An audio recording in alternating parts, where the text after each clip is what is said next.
Assam Chief Minister Himanta Biswa Sharma today lashed out at the Congress for proposing to implement the inheritance tax.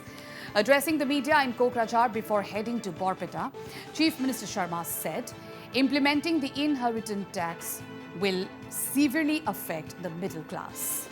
কংগ্ৰেছৰ মেনিফেষ্টোত দুটামান অতি সাংঘাতিক কথা লিপিবদ্ধ কৰা হৈছে।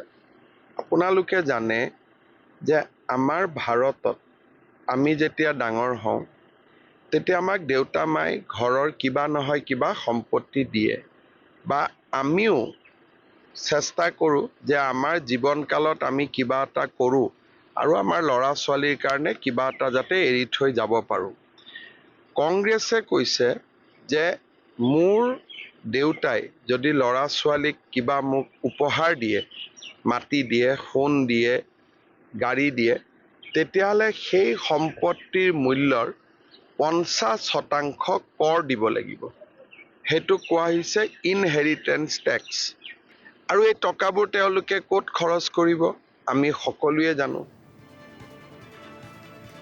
Well, Chief Minister Sharma also added that there is no need for a national star campaigner in Kokrajhar and exuded confidence of winning the Kokrajhar, Karimganj and Borpeta seats.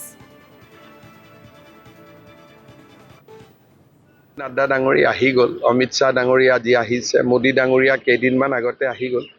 গতিকে বাকী আৰু প্ৰমোদ বড়ো থাকিব, অশোক সিংঘাল আছে ইয়াতে, পীযুষ হাজৰিকা থাকিব, তিনিজনে চলাই ল'ব। এই ইলেকশ্যনটো সংখ্যালঘু সংখ্যাগুৰু বুলি হোৱা নাই। সকলোৱে বিজেপিক ভোট দিছে। কৰিমগঞ্জ আমি জিকিম, সংখ্যালঘুৱে ভোট দিছে, সংখ্যাগুৰুৱে ভোট দিছে। নগাঁৱত আমি জিকাৰ সম্ভাৱনা উজ্জ্বল, সংখ্যালঘুৱে ভোট দিছে, সংখ্যাগুৰুৱে ভোট দিছে।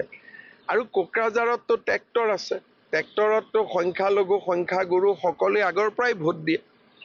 গতিকে ইয়াততো তেনেকুৱা সমস্যাও নাই, কাৰণ ট্ৰেক্টৰততো হিন্দু আছে, মুছলমানো আছে, খ্ৰীষ্টিয়ানো আছে, বুদ্ধিষ্ট আছে, শিখ আছে, জৈন আছে, সকলো আছে।